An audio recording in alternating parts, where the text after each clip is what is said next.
उनके शत्रुओं पर विजय का गीत। इज़राइल अब यह कहे, मेरे बचपन से लोग मुझे बार बार क्लेश देते आए हैं। मेरे बचपन से वे मुझको बार बार क्लेश देते तो आए हैं, परंतु मुझ पर प्रबल नहीं हुए। हलवाई ने मेरे पीठ के ऊपर हल चलाया और लंबी लंबी रेखाएं की। यहोवा धर्मी है, उसने दुष्टों के फंदे को काट डाला है। जितने सिय्योन से बैर रखते हैं वे सब लज्जित हो और पराजित होकर पीछे हट जाए।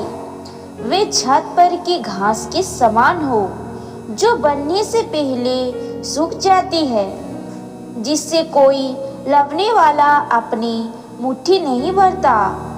ना पुलियों का कोई बंधने वाला अपने अंकवार भर पाता है, और ना आने वाला यह कहती है, यहोवा की आशीष तुम पर होवे।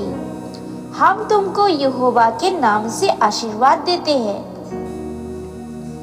भजन संहिता अध्याय 130।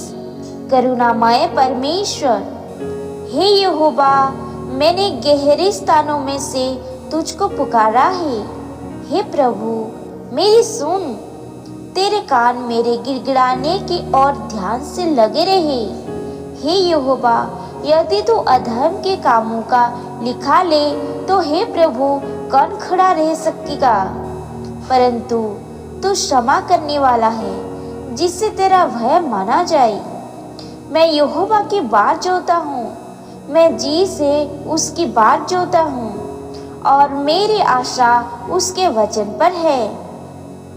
पहरुए जितना भोर को चाहते हैं, हाँ, पहरुए जितना भोर को चाहते हैं, उससे भी अधिक मैं यहोवा को अपने प्राणों से चाहता हूँ। इज़राइल यहोवा पर आशा लगाए रहे, क्योंकि यहोवा करुणा करने वाला और पूरा छुटकारा देने वाला है। इज़राइल को उसके सारे अधर्म के कामों से वही छुटकारा देगा।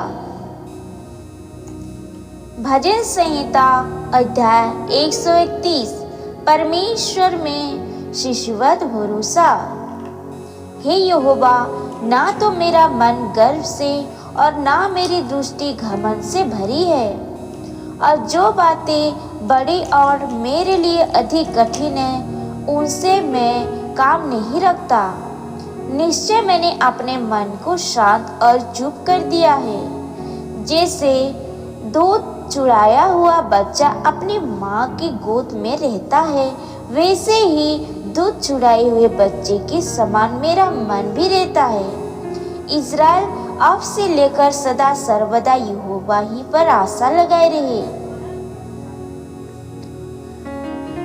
भजन संहिता अध्याय 132।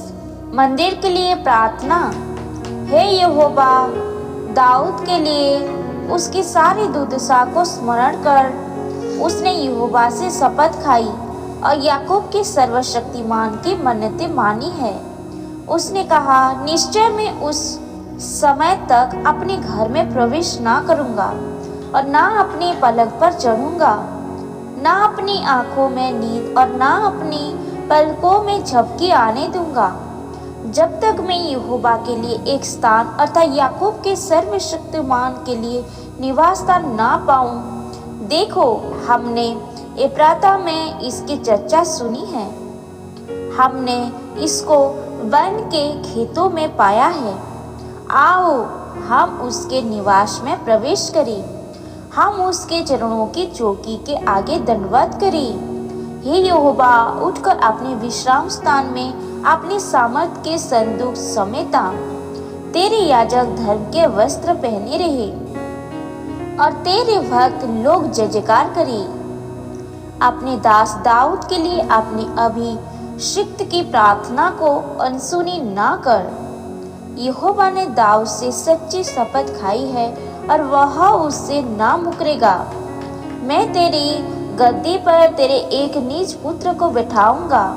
यदि तेरे वंश के लोग मेरी वाचा का पालन करें और जो चितौनी मैं उन्हें सिखाऊंगा उस पर चले, तो उनके वंश के लोग भी तेरी गद्दी पर युग युग बैठते चले जाएंगे।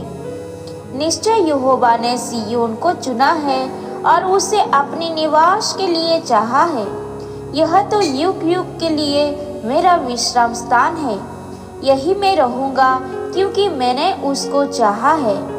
मैं उसमें की भोजन वस्तुओं पर अति आशीष दूंगा और इसके दरिद्र को रोटी से तृप्त करूंगा।